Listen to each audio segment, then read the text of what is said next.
Hello, welcome to another episode of Unk Talks. No Tweek today and no Haz as well, but we have Mars. Oh yeah, you're an Unk now, or you're No, doing Welcome. no, Welcome. I didn't agree to being Unk. What does this Welcome. mean? Hey, what's What up, the man? heck? What do you mean Unk talks? It's all the Unks, man. We're talking. True. That's- You're not Unk? Wait, I guess you can't be Unk if Gavin's not Unk. At the Gimvitational, it was Boomers versus Zoomers, and I was Team Boomer. At the time, I was like 24. Oh yeah, you're cooked. I'm good, so Welcome. But- In the world of Smash, you're a boomer. At 24, yeah. I'm Unk I status in guess. Smash. No, dude. All right, well, we had some exciting Smash this weekend. I can't wait to get into it. But first, we got to show real quick. If you guys do enjoy the content, make sure to like, comment, and subscribe. And of course, if you want even more content, you can sign up as a member on YouTube or on the Patreon. We have bonus content. So at that, Tyler, how'd you enjoy your weekend, man? Kagaribi. Not Kagaribi. Whoopsie. Level up. Yeah, come Wrong on, dude. country. Wrong weekend and country and guy. I'm not even there. So I had a great time. I really like Vegas. The tournament itself was really good. I got in early Thursday. I got to see some friends. The con itself, I didn't really do too much in the con. I mostly stayed in like the tournament area. Good overall. I'd give it a positive review. What about you guys? And by you guys, I mean Chuck, because Pink's retired. He's real Unk.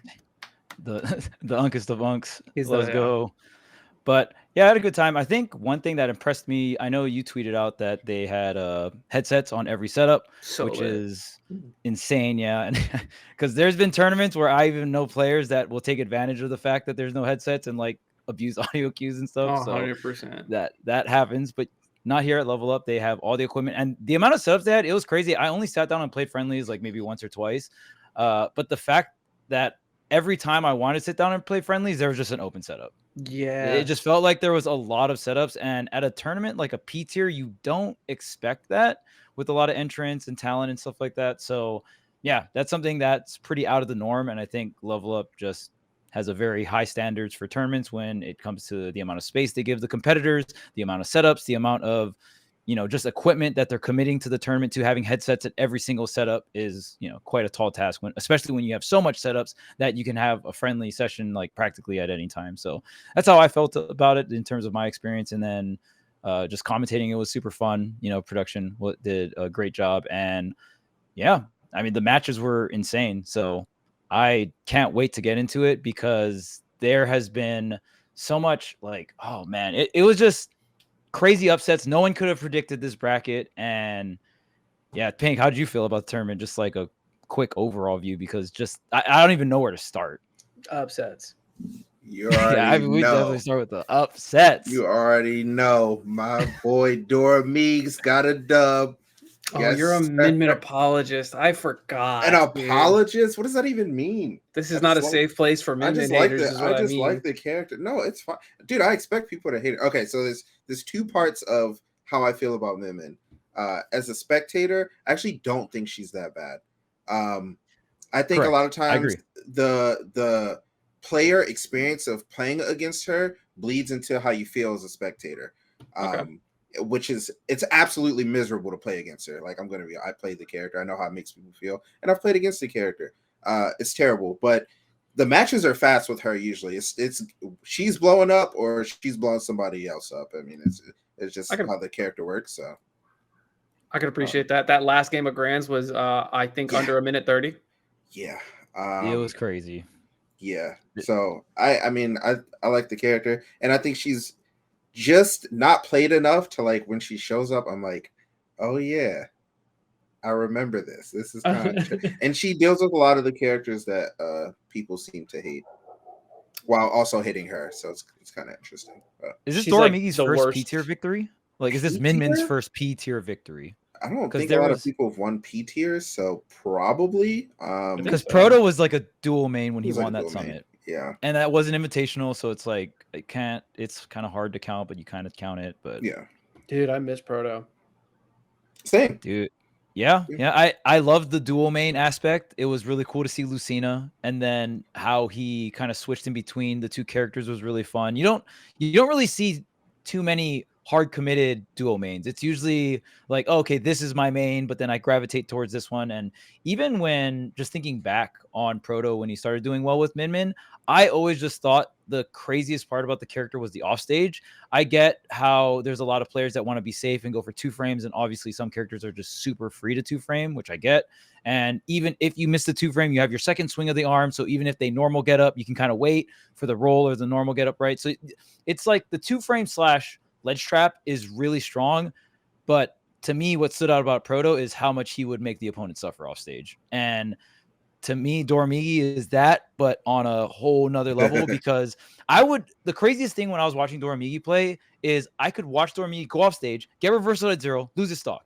And then it's like, oh man, just as someone who has competed and has watched others compete, you see something like that, which is a huge flub, and that can hurt your confidence throughout the rest of the set. Dormigi did not care. You could kill him at 0 off stage off of his advantage state, and he's going back out there, and I have never seen Rob suffer so much. Like, watching this character bleed in disadvantage is something I'm not used to, at least. So watching watching Zamba struggle to get back onto the stage or even get to the ledge, like he was trying to go low and he was trying to go high. Just watching Rob suffer like that just tells me it's like, wow, this character has to have some of the best offense in the game, or some of the best advantage state in the game. It's so insane. And it's just like Ram angled up, jumping, just cut. Like, I don't know if there's any other move in Smash Brothers that covers that amount of space with a hitbox.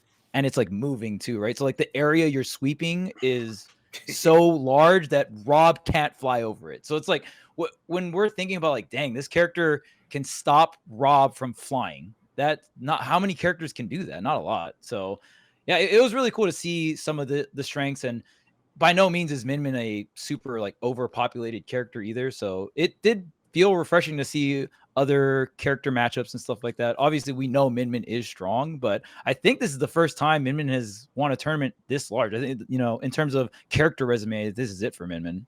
Yeah, I mean, Dora's won like majors before, but nothing like this. I mean, this was an insane tournament. Like, the amount of talent there was out of control. So he had a pretty good bracket, no? Like, good for him, good for Min Min. That's a question. Being one of his. Yeah.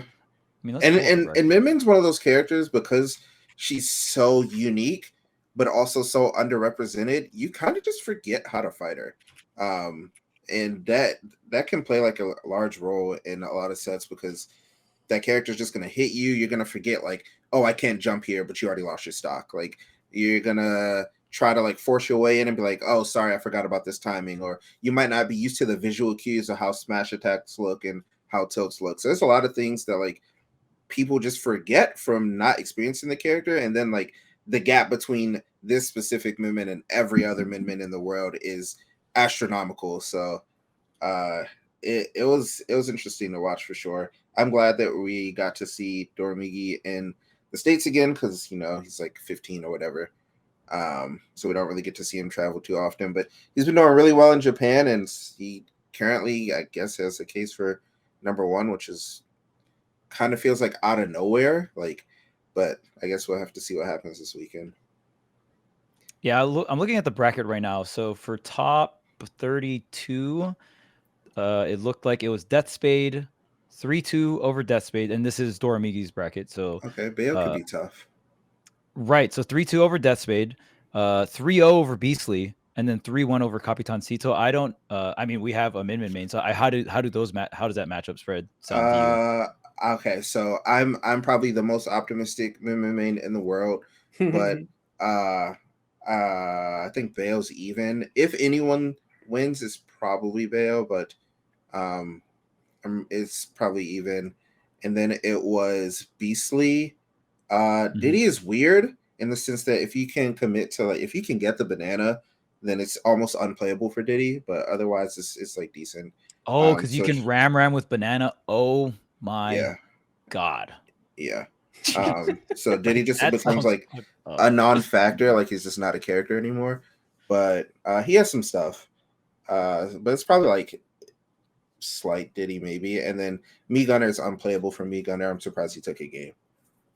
Yeah, I gotta imagine that shit is. This is top 128. My bad. This is top 128, and then going in the top 124, Dormigi's bracket Spargo was Spargo, which is probably of all the It's- players in this top part of the bracket. Here was like his other, like the other competitors in that area. It was Onin, Zamba, which was a match. It was Light, Raru, Spargo, Dormigi, and then Shiny Mark Kirash. Yeah, he So probably wanted Spargo or probably the best Onin. role, right? Spargo or Onin is probably what he wanted. Yeah. Okay. He did not want Raru. As weird as that sounds, I don't know. How is he Really? losing I don't that? fully get it. I don't fully understand it because again, I've been removed for a little bit, but it's something about the way that Luigi specifically can clank with the arms while he's like moving forward. I don't really get it, but it seems playable. When I used to play it, it didn't feel playable, which is why I had a positive record on who was the best Luigi at the time. But I don't know. Maybe But they've the made game some, is mad different now. yeah, And like maybe they've made all some the like developments. different Luigi players now, like Kirash getting Mhm. top 8 at this event was crazy. But yeah, okay, so Dormigi goes 3 over Spargo. I think both of Spargo's characters, I mean, it's winnable, but man, Yeah. it sounds like it can go south real quick for Yeah. like both those characters against. And Min Min, like that's me thinking about Min Min 2 framing. I can't even imagine You like can't just make it back. Dormigi against Aegis and Cloud off stage. It just sounds like impossible mode recovery. And then that means Spargo is going to be dying in on everything because like the off stage is so volatile. And then I don't know if Dormigi can, how hard Dormigi can capitalize into, because we saw Dormigi do crazy combos into the Dragon Laser off stage, either for like mad damage into your really far off stage because this whole combo string did like 45 and at the end pushed you even farther with a projectile at the end. So yeah, it's so crazy because it feels like Min Min is this glass cannon and it's almost like an advantage / disadvantage glass cannon.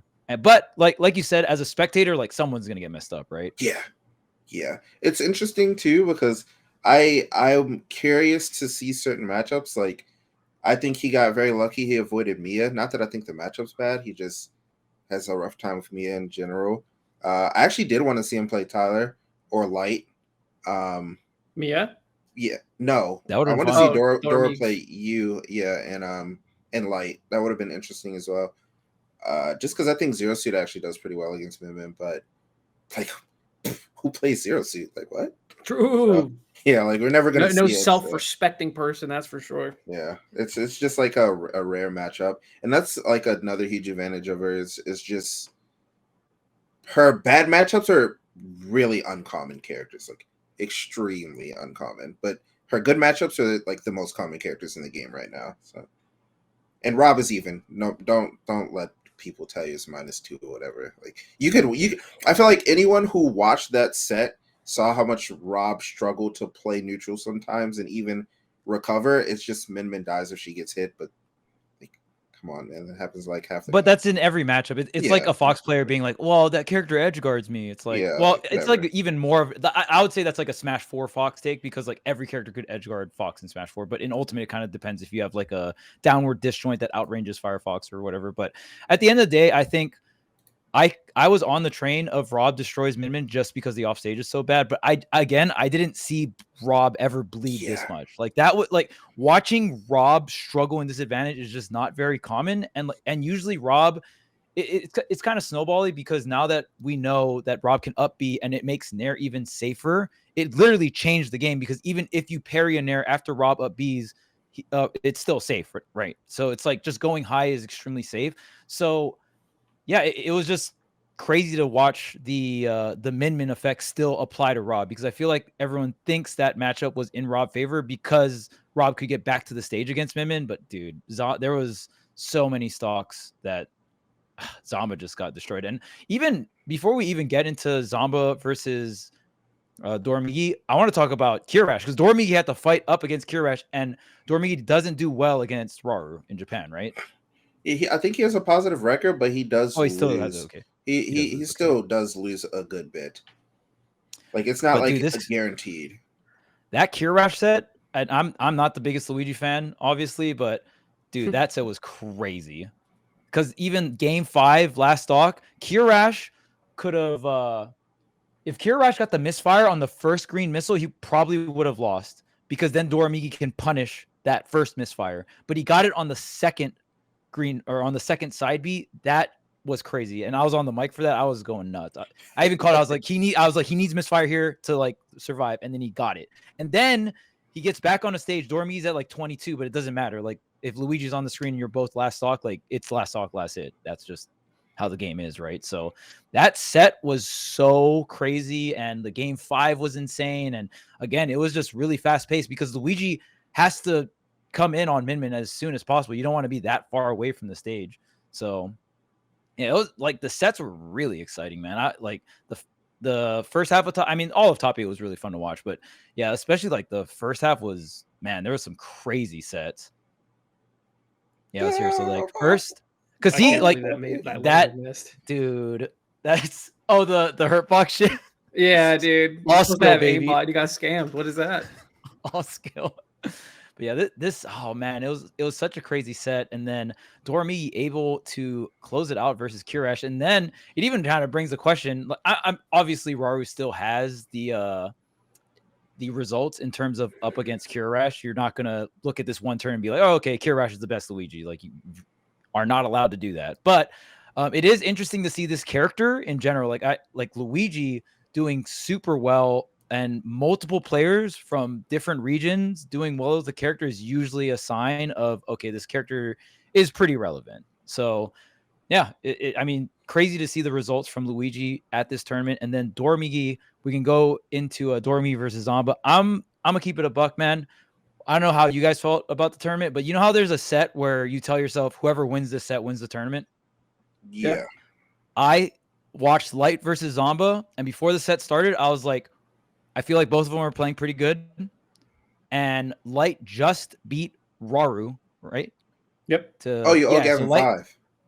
Yes, that was another insane set. Like the both of the Luigi sets I really liked, which is very funny and ironic. But yeah, both those sets were insane. Probably my top 2 sets of the tournament. And even like Light for Sparkle, there's just so many bangers. But it was just interesting because I told myself whoever wins this set is going to win the tournament. Zamba 3-0's Light. And I was like, okay, Zamba wins this tournament. I was so confident that Zamba was going to win the tournament. And then I'm watching winners finals, and I didn't get it. It was Zamba was up 2-1, and I was like, this is a wrap. And God, man, it was really, really hard to watch. And I was so sad. I was rooting for Zamba. I really, really wanted him to win. Also, I think the narratives of this tournament sets the stage for Kagaribi to be even more hype. Like, obviously, the most stacked tournament in Ultimate history is going to be sick. But the fact that it's like Japan is known for being the strongest region right now. They come to level up, and honestly, as a region, they kind of got freed up. Dude. But they won the tournament. Ooh. But they won the tournament. So like Dormigi, it wasn't like Akul or Mia, but Dormigi won the tournament. But like in terms of players getting in the top 8, they got farmed, but they won the tournament still. Which they got some like pretty bad losses. Yeah, like which is very rare that happens. They usually come here and they just start cleaning house, dude. They're like 7 out of 8. No, I don't know, I've seen too many tournaments. Recently, it's been rough, bro. It's been Battle of BC was rough. This was rough. It's been. I don't know. I feel like something's shifting. Which makes it very exciting as a spectator, or I mean, I would imagine as a competitor too. But like, it's really fun to watch. I think Dormigi played incredibly well. Like, just to final thoughts on at least Dormigi winning the tournament. We definitely want to give him his flowers. This tournament was very stacked, very insane. I think he had like an overall pretty good bracket, but he still had to play against players that were playing very well. I thought Zamba was playing very well up until the end of winners finals, and then it just felt like he went on full on tilt. But yeah, I mean, he played amazing, and even when things didn't go Dormigi's way, he still had the confidence to just be like, my character is extremely broken in advantage. I don't care if I just lost my stock at 0% trying to do it. It is so good that I'm going to do it every single time. So he had pure confidence throughout the entire bracket, man. And as someone who just loves Smash, that was very fun to watch, and just see someone with so little experience be in those situations and still have that confidence. He's definitely a little bit of leg. He definitely plays like a kid. Yeah. Oh yeah, like this is gonna go my way no matter what I do. Yeah. Yeah, and I feel like we all played like that at some point. Yeah, And it just, Spargo Loki still does. yeah. It's funny. Plays like a kid is like such like an identifiable thing for the unks of the world. You know what I mean? Like they haven't been hurt enough. I don't know what's gonna hurt Dora enough at this point. You had to like lose a PT. Like you had to like be in Grants of Kagaribi and go off stage last stock and just die. That would be the pain that'll be like, yep, I'm not going off stage anymore. Yeah, I'm done. I don't think that would teach me. I think I would have to get like 49th losing to like Villager. I think that would be like why Villager specifically? I don't know. I just thought of like a shitty loss, a frustrating loss, like something I'm not supposed to lose. And then I'm like, all right, something's got to change. And then something's up. Yeah, go back to playing like a coward. You played like a coward versus Mia. I watched you. I mean, Whoa, you have to. You have to. Did you see that edge guard at the end? You have to. It was clean. How low you dropped for that back air, I was like, I gotta give it up. But you waited to drop that low, and like you didn't drop that low until you saw him go like up a little bit, and I was like, I feel like Mars is about to kill him right here, right now. Like I don't know how. I wanted it to be over, dude, because I was making a comeback. I was like, this shit ends right now, and we're done. We're done. Yep. Dude, I have never met someone so bad at playing in Zero Suit. Like in the big 2020. Yo, that's why you had the tweet. That tweet was so funny. The Mia tweet. Oh my god, it's so funny. It's literally Mia saying "fuck," and it's just a picture of his bracket, like him about to fight Mars. Yeah, that's the one. That's peak. One of the greatest Smash tweets of all time, dude. You're 2-0 versus him. Yeah, I've 3-0'd him twice now. Yeah. Dude, he's just making like all of like the common mistakes that you like really year one, doing. Like trying to air me out of shield and shit, and like landing air dodge in the corner. Oh it's god! Like, you just love getting an air flip kick, don't you? Oh, you hit him with an air flip kick. I did. Not in 2025. Nah, I did. If you get hit by an air flip kick in 2025, wrap it up, bro. Wrap it up. Wrap it up and get out, bro. That is insane behavior, getting hit by an air flip kick at 2025. Dude. Because to me, that means you put yourself in that position and then you just didn't even DI the stun move that's like takes forever. Like, what are you doing? Look at the screen, see what's happening, and move your control stick. Like, it makes me so angry because there's so many situations where you can DI up and in and get hit by like the non-hit spike hitbox, right? There's so much ways to not lose your stock there, and it is such a only allowed in year one. Year one was acceptable. We didn't know what the fuck was happening. You know what I mean? Hell yeah. 2025. He started becoming like a good player around the time I stopped going to tournaments, and at that point, like, bro, what Zero Suits are you playing against? Yep. Like the occasional like op sign, doorstop. Like, there's a couple of Japanese Zero Suits, but they're not like making it to Mia usually. But he makes a lot of pretty simple mistakes. He played obviously differently from Akola because Akola beat me, but he needs to take even more notes from Akola if he wants to keep going Steve in that matchup.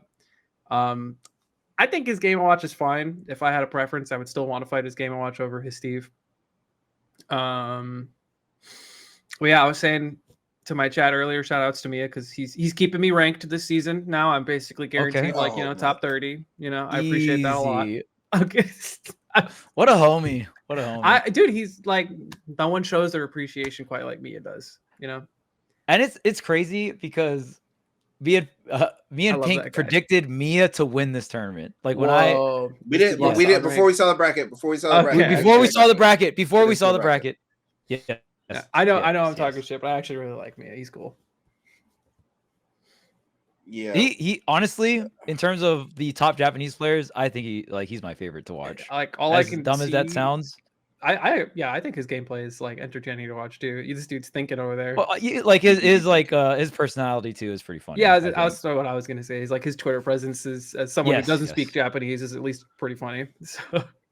Yeah, like even with the language barrier, it's yeah, he knows. He's good. Perfect. There. Because who did Mia lose to in winners? Omega. Oh, see, and that's another thing too, because if some of these newer old players, if they came in a little later, some of the year one stuff is kind of like no experience, right? We got Joker, we got Zero Suit, so I wonder if he just kind of lacks inexperience against those characters at that level. Not too sure. Because now Game & Watch. versus Against Omega. Omega? Yeah, it was Game & Watch versus Joker the whole You didn't time. try Steve at all? Interesting. I thought he would have tried Steve too, but I mean, I think Game & Watch versus Joker is fine, despite what we've seen over the years. Yeah, and there's so much footage Sure. of that too. But I think Meister and Mia have very different play styles, so I would imagine it's hard to. I mean, you could probably take some bits and pieces of Meister's like offense and stuff, but yeah, like the way they play is very different. Shouts to Omega as well. Dude, that's a huge win for Amazing him. tournament. He played so fucking well, dude. It's a very good set to watch if you just want like counterplay versus like Game & Watch 101. He played a lot of it very well. Like wasn't getting nared off ledge, was DIing everything to minimize damage, like using his reflector, like his down B perfectly, not abusing it and getting exposed for it. Yeah. So you were saying you think this matchup is pretty close to even, or do you think it's Joker advantage? I mean, it's probably like either very slight Joker favor or even. Yeah, if anyone has a slight advantage, it's Joker. Yeah. But probably like at least doable for Game & Watch. Yeah, because Pink just saw some of the things that make it pretty hard. He just got down smash 2-framed at 50 and his game was over. Why that angle was ugly? It's disgusting, dude. Not even the DLC recovery will save you there, bud. The distance does not matter. Down tilt catching up B is super clutch too.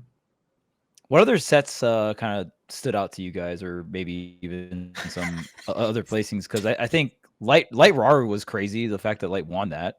Dabuz losing to Kirash. Like I know Dabuz doesn't really play like that, but I'm pretty sure that's like the first Luigi that Dabuz has lost to since I don't know, maybe his entire career.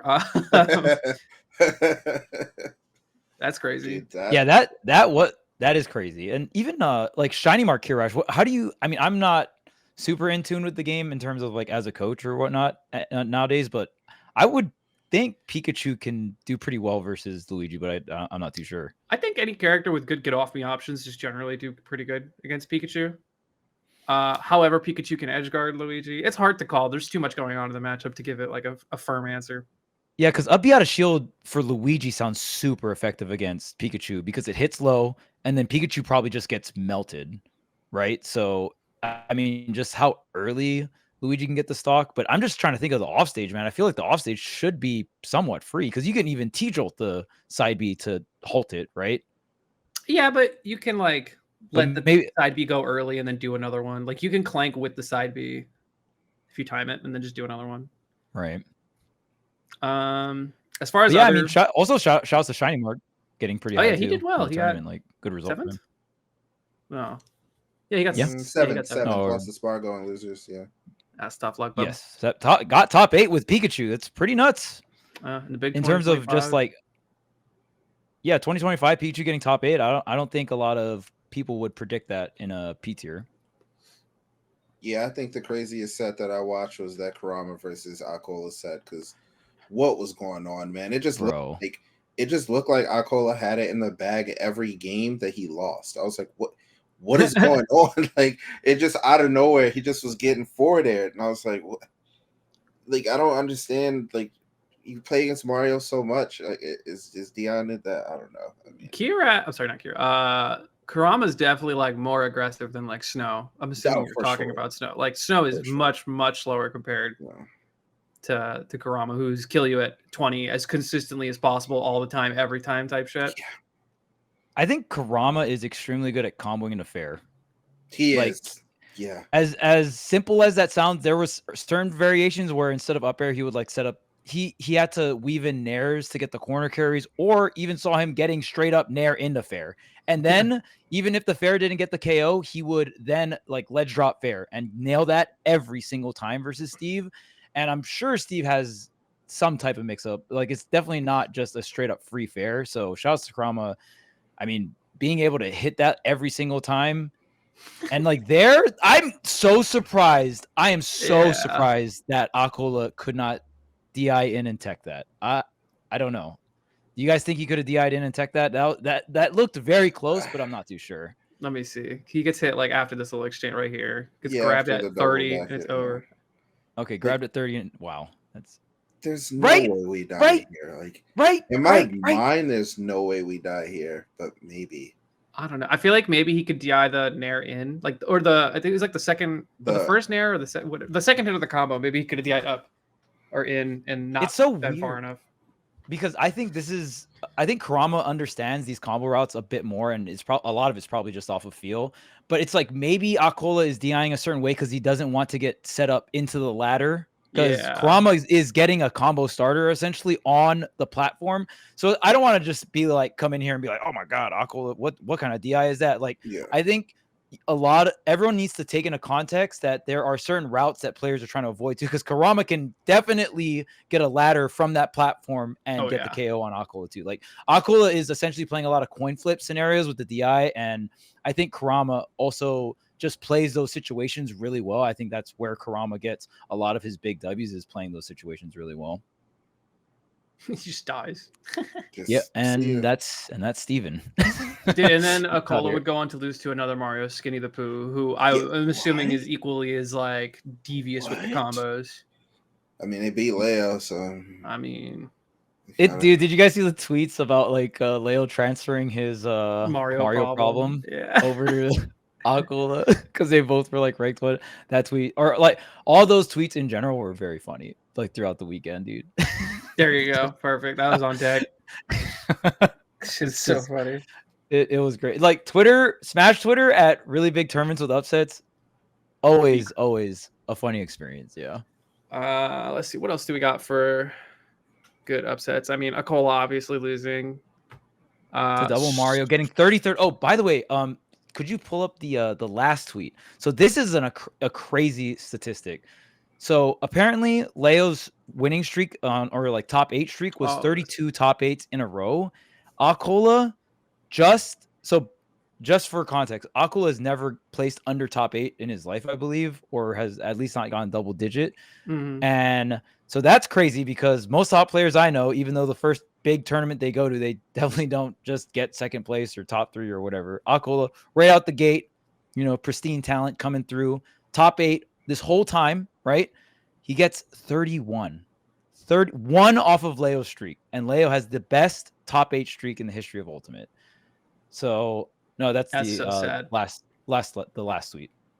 Oh, that's the Void Planking tweet. Good tweet. Oh, we're definitely talking about the planking. Don't worry. Of course, we have local Fox player here has to defend his homie. No. Oh my God. Okay. Do you think planking should be allowed? Oh my. Okay. Yeah. So I love it. I think it's so cool. We should keep it. Bro is lying for fun. Got it. This guy is just farming us for content at this point. But yeah, I mean, sure. I'm down to pull up the Void tweet. Let's get it. This planking shenanigans. Okay. I just want to start things off by saying that it's not even like the way I'm thinking about it. It's not like I'm targeting Steve, right? And I think Onin played incredibly well. They had an incredible run throughout this tournament and got second place. So Onin killed it. And I think Onin did an incredible job of playing certain matchups correctly, using the planking to defuse momentum from Fox, right? Or if you're just getting messed up, using the planking to break momentum in general. There are characters in the game that can punish Steve for doing this, but I would say there's more characters in the game that can't punish it rather than that they can. And it's just a really good tool because you are changing a huge dynamic of the game, which is the ledge, and you're bypassing a base game mechanic that is not, I'm assuming, is not intended to get bypassed, because every other character can't grab the ledge multiple times with intangibility. And that's where the real issue comes from. So yeah, I just don't think that should be allowed. And we even had a planking rule for Brawl Meta Knight, because that planking, Meta Knight's planking, I will say, is worse than Steve's. Like, practically no one could do shit against Meta Knight planking. So there was a ledge grab limit in Brawl. That's how we dealt and made a rule against it. I think that's a horrible rule because you have to sit there and count ledge regrabs and then like save the replay. But then in Brawl, you couldn't save every replay if they went too long. So like there was a stat at the end of the screen. You remember? I hated doing that. Oh yeah, the stat. You're right. You had to scroll down. Yeah, you had to scroll down and go to ledge grabs, which like they did have. Why was that even? Anyway. Is that still in the game? I don't know. That sounds so pointless. I don't think there is. Maybe Sakurai wanted people to grab the ledge a lot. because he had a maybe you're ledge grab wrong. stat. Maybe you don't know the philosophy like you think you do. Yeah, maybe I don't. But yeah, I mean, how do you guys feel about it? Because I don't like, for me, I feel like we should, and this is something that actually Light suggested, and I think, because I don't think we should do a whole like, oh, after you grab X amount of times, do this or that. Like, I just think Steve shouldn't be able to mine underneath the stage. If you just make it so Steve cannot mine underneath the stage, you can use it to defuse pressure, but I don't think you should advance your own game plan by not interacting with your character to the point where it's like, hey, I'm under the stage, and if you can't get to me, like, what is the counterplay if a character can't do anything? Or like, I understand you can hard read Steve coming back onto the ledge, but it's just like, to me, it's crazy because there are times where if characters try to do that, Steve can just get a reversal and kill them at 0. Like the risk reward for Steve in that situation against most characters is so crazy. So, and I just don't know if we want to promote the game in a sense where it's like, okay, we have this character that can literally just stop the game. So I feel like if we just get rid of Steve mining underneath the stage, that solves the problem. But I definitely think I don't think this is like, oh yeah, this should definitely happen. You know, I think this should at least be discussed. After watching that, he still got up aired. I was watching the thing. I mean, I definitely think it's toxic, and I think it's super trash. But I also don't think that like a single bit of like meaningful counterplay has even had the chance to develop yet. I think that is worth mentioning. Give it some time. I don't know. Give it like, I don't know. Like, I'm sure there is counterplay that just needs to be found or something. But I've heard along the grapevine, not sure if it's even true, but if you break the crafting table, he like gets like a net negative on materials because he has to keep placing blocks down to like, you know, stay afloat. Yeah. So like my big thing too. Oh, go ahead. Sorry. It's like when you break the crafting table, I'm pretty sure it will respawn after like a certain amount of time and it'll use your cheapest resource. But, you know, placing blocks also uses your cheapest resource. So eventually you'll just start like running out of wood and then you'll start using iron, blah, blah, blah. But I will say this game is a horrible example. Like Light going off stage that second time and missing the ledge trump, that was so like, oh yeah, I think that was when he lost the set, low key. That was, yeah. That was like one of those moments that just like, so angry when I saw that. It's like one of those moments that like is really hard to recover from, especially when you're fighting Steve and they're planking you, and it's like, I could be up right now, but now I got to deal with this for the rest of the set, and I know they're going to double down on it. Right. So I mean, I am down to see some counterplay develop, but I'm just interested. It'll be interesting to see, because if the counterplay is still like the game takes really long, I don't think this game is in the best spot in terms of spectators, in terms of what characters are strong. And I just think there is a certain type of value to the game where it's like, okay, if someone's character is planking, and this is something that we've stopped before in a previous Smash game, you know what I mean? Where it's just like, okay, well, we don't want this type of gameplay to be what is strong in the game, which is literally just grabbing the ledge over and over again. So again, something to talk about. I would like to see some counterplay develop, and at least we're pushing Steve's to the point where they're starting to do this strategy, because I feel like before Steve's just got away with doing the basic stuff. Players have gotten better at it. It's taken some years to do it, but players have gotten better at playing against Steve, and now Steves are forced to be like, oh, okay, now I can press the not even interact with you more. The building the walls wasn't enough. Now I'm going to re-grab the ledge over and over and still mine and progress my, getting to gold, because another thing to mention about Steve, and even if the crafting table is a net negative in resources, like, yes, they'll have less blocks when coming back on a stage, but once they get certain things like gold, then you have gold and redstone. Now your disadvantage is better because now you have the sped up minecart, right? And I actually, this is just a quick point. This is something I think Onin did very well. Onin would get to gold, and there's a lot of Steves that won't craft the gold weapon, but Onin against brawlers, I noticed, would craft the gold weapon, give up empowered minecart, because you only can do empowered minecart with the redstone and the gold piece. But they would pretty much give up the empowered minecart for a more more frame data, faster frame data. And even though the durability is low, which we've seen the gold weapons break, but yeah. So like in that sense, I think Onin played very well. But I just think the strategy, we'll see if people breaking the crafting table or other characters can counterplay it. I'm just scared if it gets to the point where, because the Steve players can just time you out. Like if Light if a character like Fox can't do anything against it, what stops a Steve player from getting the lead and just doing that? It would be the breaking the crafting table, because eventually they'll have to get up. But how much time does breaking the crafting table and that whole thing, how much time does that burn? What resources do they get to? Do they get to the gold faster? Do they get to the diamond faster? That does change the game state, right? So they are still technically gaining something, but yeah, we'll have to see it played out. I just want the discussion to at least start. We should at least start talking about it, because if I were to host a tournament anytime soon, this is something as a TO I would think about, the ruling for this, because it does matter and it does need to get discussed. Yeah, I can go. See ya. See ya. I just for finding counterplay, it's like, how, man? Like, who? Like, you can't even like save state that. Like, at least people with the mod, there's a lot of things you can save state. Like, you can't like have a Steve on the ledge like mining and planking over and over again. So it's like one of those weird things where like practicing finding counterplay is even going to be hard, because most of the time they're not doing it in like friendlies or whatever. They lock in bracket, and it's like, oh snap, I got to figure something out now. It's like, how many times do people have to lose a set for us to figure something out? But all good. Well, Steve players are not going to do it unless they're losing either. You know what I'm saying? Like, why would the Steve player do it if they're, you know, unless they're just like, I'm going to try to win with every time. But the Steve players know that the less they do it, the more effective it will be a long term. Like, you know what I mean? Steve is wild, man. Sorry. Yeah. Some of the stuff when Light got hit by jab forward smash and just died, I was like, oh wow.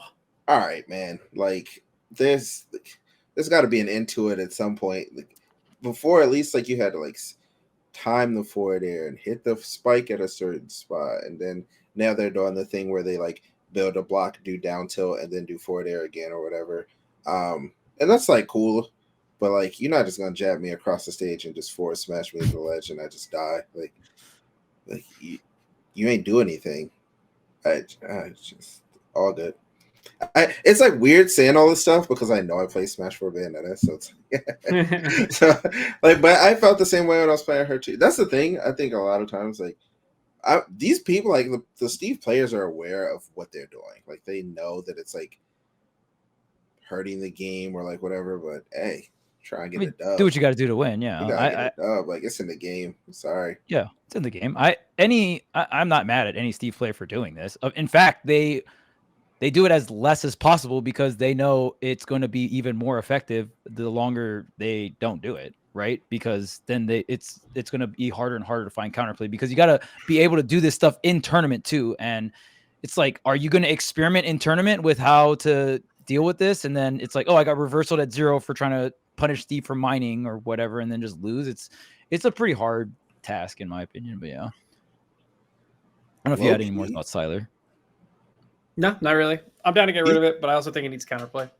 Do you think that the Steve players are getting like significantly better? I actually think they're like, yes, like Onin, like Sarah, I guess Akola. It's weird. Like, I feel like Akola's been so consistent and at the top for so long that it feels like the other Steves are catching up.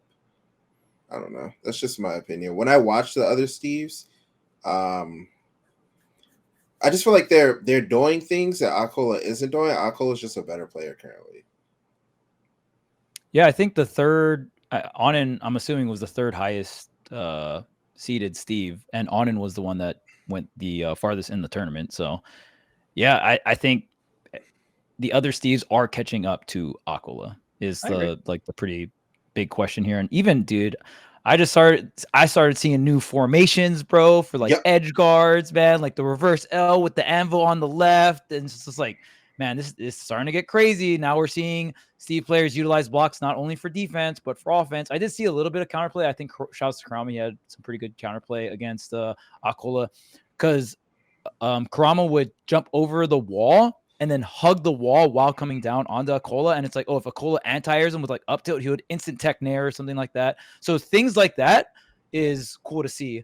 But every time, I just feel like every time I see more counterplay develop for Steve, and it's like it's like, oh, one development comes in, all right, there's 3 new block formations for offense or edge guarding. Like, oh snap. It just feels like the possibilities for Steve is endless. And I used to be a strong believer of Smash 4 Bayo was worse than Steve. I am changing that opinion.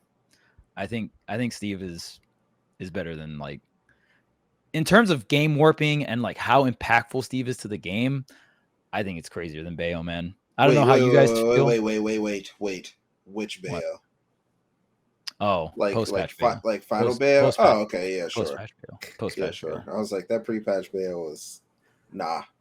I think pre-patch Bayo is like on the same tier as something like a Brawl Meta Knight, or it's like pretty close. That might be the best character of all time. And like that, and we don't even know how to like. We know it's crazy because we know how underdeveloped pre-patch Bayo is, and we saw how developed post-patch Bayo got.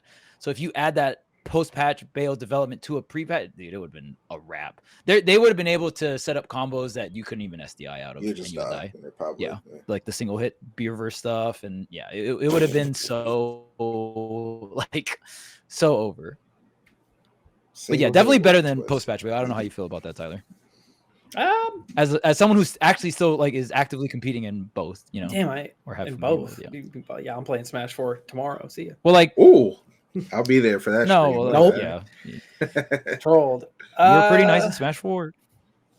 If I'm comparing like endgame Bayo to Steve, I think Steve is better. Yeah, I think it's kind of like you said, where like Steve is already incredible.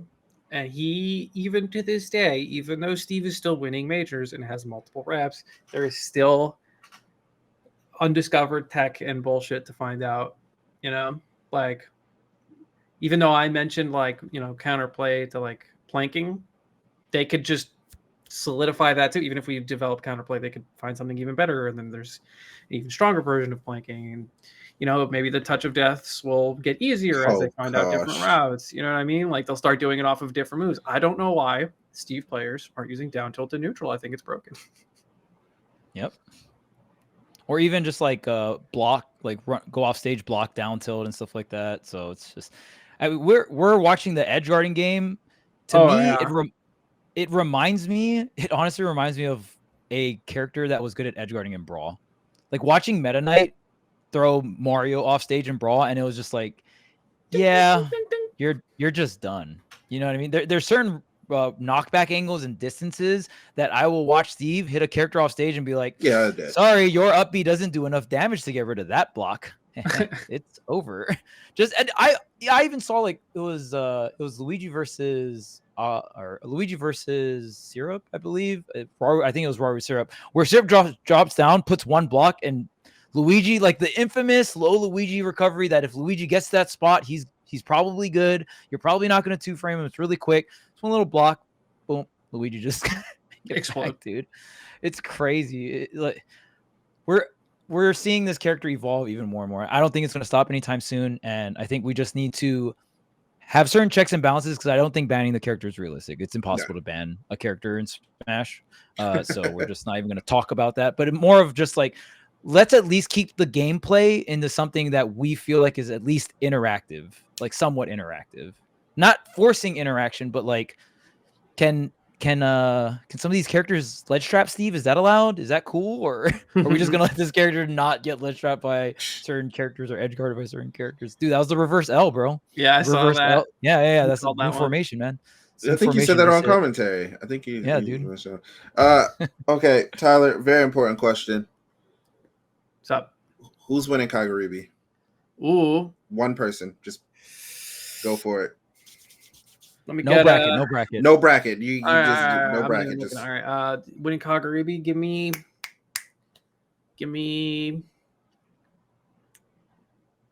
Dude, it's so hard. I know, dude. There's too many good players, and like I want to give like a half meme answer that might be right. That's like where I usually go. I think Mute will win. Mute will win. Mm-hmm.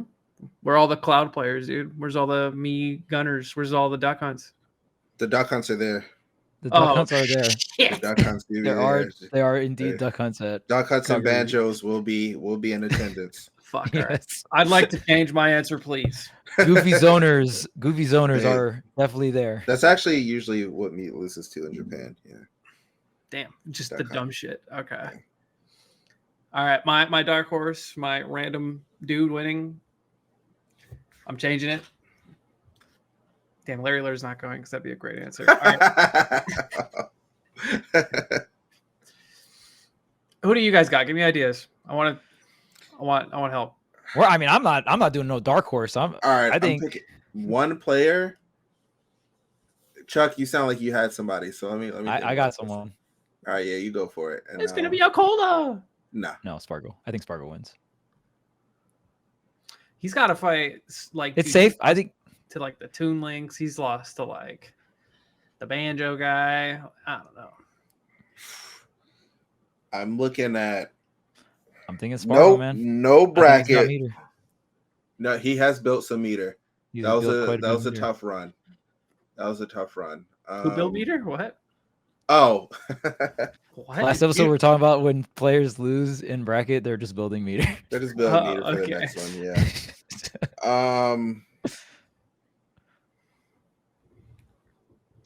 So it's funny. I was gonna say Doramigi was gonna win Kagaribi, but he just won level up. He Burned can't- all his meter, bro. You sure? Bro ain't getting a back to back. Yeah, bro, the meter's He's gone. not back The to back. meter's drained. He's He's gone. not. No back to back. I'm good to answer. Oh, Yeah, There you go. Zamba's winning. Yeah, Zamba. All right. Give me Wow. MK Leo. I also had that Leo answer as Ooh, well. I like that pick. I wasn't like sure that if I pick. was saying Zamba or Leo, but yeah, I want to Zamba- see it. I want to see it more than I believe it. Same. so Dude, if Leo won, that I would agree be with that. Fucking lit. amazing. You think he That pops would- off for that? yeah. Yes, Yes. absolutely. Dude, Leo, it was crazy when Leo was fighting up against Raru. He was like Raru, popping off yeah. after games. And the one Dude. game he made like the reverse 3 stock, yeah. Dude, hell yeah, man. Like you just usually don't see stuff like that from Leo. So like not even after a sit, it was after a game. It was reverse 3 stock, which is sick, but yeah. I mean, that tells me that he has a lot of passion for the game right now. Yeah. So Good. that's good to see. It's a good time. I'm nervous. The only thing I'm nervous about with Leo is there's so many Steves in Japan, man. That's There's- also true. there's He needs to so grind many that of while he's them. there. Goodness gracious. Or he just needs to pick a character for Steve. A character for Steve, whatever Joker's that means. fine. He can do Joker. I'm serious. I think he can do Joker. Define fine. Playable. He can win those. Okay, playable. Heard. True. What's he gonna But, pick? Winning matchup? Oh, go next. I think the Leo on set was pretty competitive. I mean, at least the one in losers. I wasn't able to catch the one in winners, but we saw a lot of Rebel Guard usage. But then Steve's that grab is pretty insane. Yeah. Just to have a KO grab either off the top or from the side, and then the just at 0% getting grabbed into jab is like it's a lot of damage. Oh, But still fun to watch. are we getting Morris to do the NAJP thing? What? He's not. Okay. No bracket prediction. We are gonna make a video later where we like solo record after bracket comes out, like these kind of same predictions. But top 8, how many NAEU JP players? 0 EU. Sorry, bud. Sorry, Gluto. Let's get. I'm thinking 2 NA. Whew. And Dang, Ooh. no faith. no. No faith. After level up, man. Yo, Eddie was kind of popping off, man. Dude, how many times have we seen NA players go to Japan and just get freed up by some dude we never heard of? Yeah. by some The thing brawl vet is- in Japan. Yes, a brawl vet that's been playing the game for years and he's never missed a tournament, but somehow it's my first time hearing from him. And he's also top 10 in Japan. He's been the Yeah, whole time, just and I've never heard The of whole him. time, yeah. Yeah. One too many. We're one too many. opposite. That's funny. Oh, you said like 6 NA? Mhm.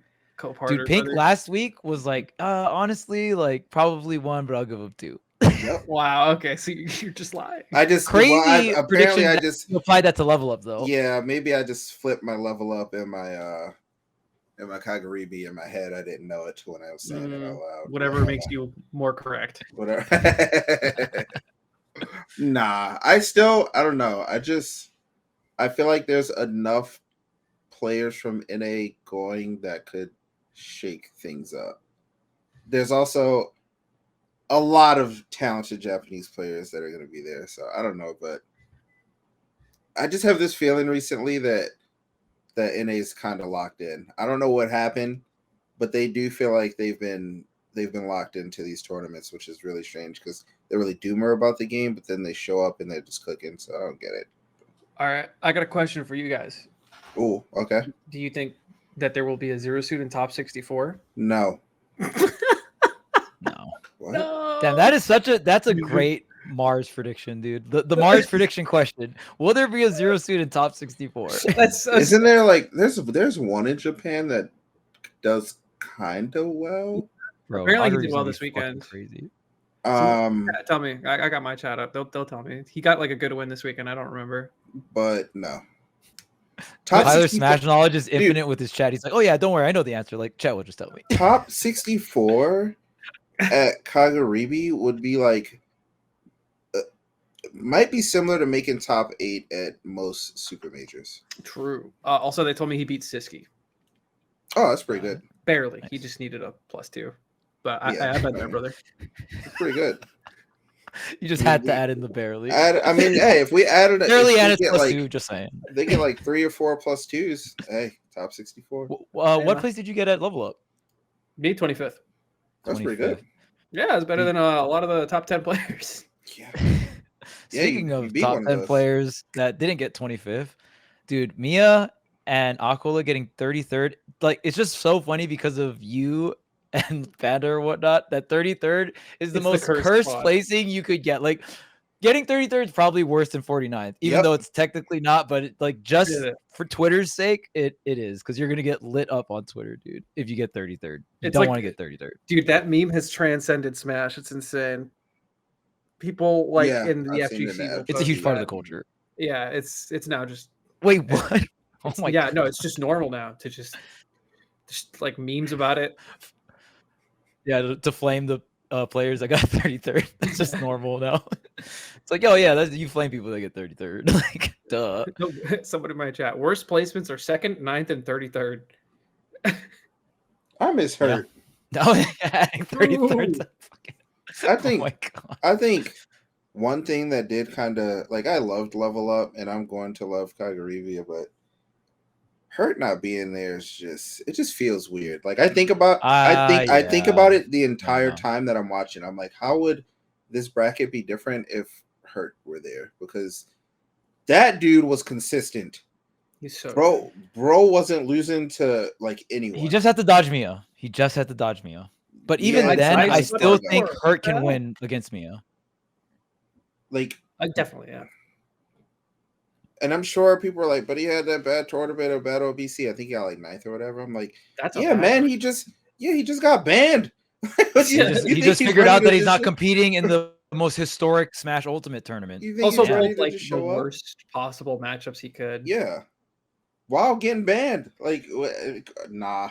I'm DQing. The heck? Yeah, I am very upset about that, but I mean, what can you do? It just kind of sucks. I feel bad for Hurt. I think he's a player that has a lot to prove right now. Honestly, do you guys think, in terms of throughout all of Ultimate's history, in terms of seeing a P+ tier, I honestly think the amount of players that can win the tournament, like that range, is very wide. I think it's the widest it's ever been. Yeah. Absolutely, dude. Like, a lot of players it's crazy. Can win. A lot. That's the thing. A lot of players can win. But back then, that list was much smaller. Yeah. Back then, because it, like, especially the first half of our game's history came down to, like, can you beat Leo in Grands? Leo will be there in Grands. Can you defeat Mr. MK Leo in Grands? If the answer is no, and that list of people was very selective and small, so it's like that. To me, that was the old range of who could win a tournament, and now that range of people are like way. It's like this person beats that person, and if they lose to this person, if this upset happens and they get this bracket, then does this guy get that matchup? Right? Like, back then, Leo was like, Leo's getting to Grands. That's inevitable. Like don't matter the matchup, don't matter nothing. Yeah. A large part of like tournaments nowadays is bracket luck. Like, yes, the skill and like how you're playing that day, but sometimes things just happen, and Akola loses to Skinny to Pooh. I mean, it is what it is. Double Mario'd. It's just NA double Mia NA loses Mario, to by the way. Mars. Like, I mean, it is what it is. Dang it, that one guy that I just don't have the matchup experience because I didn't play in the first year of Ultimate. Fuck. See ya. It sucks, dude. Should have played when you were a 9-year-old. I don't know, man. Play better. Oh man, yeah. The predictions are really fun. I'm looking forward to the bracket as well. The bracket's going to be really fun to predict after it comes out. Again, we're looking to do like just some solo recordings because Has also wanted to get in on the mix too. I might hit up some other people too if they're just down to do like, oh, here's a list of questions, just self-record and I'll put it onto a video. So like people like Tyler and stuff like that too. I think it would be cool to have a collective prediction video of just maybe like 3 or 4 different predictions or whatnot. Even just showcasing like what your top 8 would be really cool, right? Because I think guessing that top 8 is, oh man, that's so hard to predict, right? I mean, if the brackets are in front of me, I'm gonna lock in. No, I'm joking. It's not possible, but we can try. Yeah. Like whoever gets the closest, like kudos to you. Because even for me, I last week I was like 5 JP 3 NA, but I might be leaning more towards 4 and 4 after seeing Level Up. But the thing here's my thing. The other crazy thing about Level Up, not a single top 4 seed got top 4. Do you think that's going to happen at Kagaribi? No, I don't think so. I think Mia Akola guarantee get top 8 at Kagaribi just because it's like their stomping ground. There's so much NA players coming in. Akola and Mia could be fighting NA players that they struggle against. Mia versus Leo in like before even top 32, right? So it's kind of hard to say. Dude, yeah, man, like you really need the bracket. Top 32 qualifiers are going to be like grand finals. The grand finals, yeah. A bunch of grand finals matches over and over and over. But yeah, it was really fun talking, predicting all this stuff. Again, we'll have more detailed when the prediction videos when the bracket comes out. I hope you guys enjoyed this episode. I don't know if you guys have any final words to cap off all the events we talked about, Kagaribi, Level Up, all that jazz. Nope. It was chill. Good tournaments. Looking forward to another good tournament. I feel like right now, for me, it's like, dang, Kagaribi's coming up. This is kind of hype. It's kind of lit, but I know the moment that joint starts, maybe not the moment because it'd be boring at the beginning, especially with that many entrants. But once it starts getting to them good matches, yeah, I'm going to sleep and I'm just locked in the whole time. Like, yeah, I'm gonna be restreaming. Probably not as soon as it starts, but yeah, once like ain't nobody restreaming them first matches, man. I'll have to see the schedule. All right, sick. Well, hope you guys enjoyed the content, and we'll see you guys next week in another episode of Bunk Talks. Peace. Bye-bye.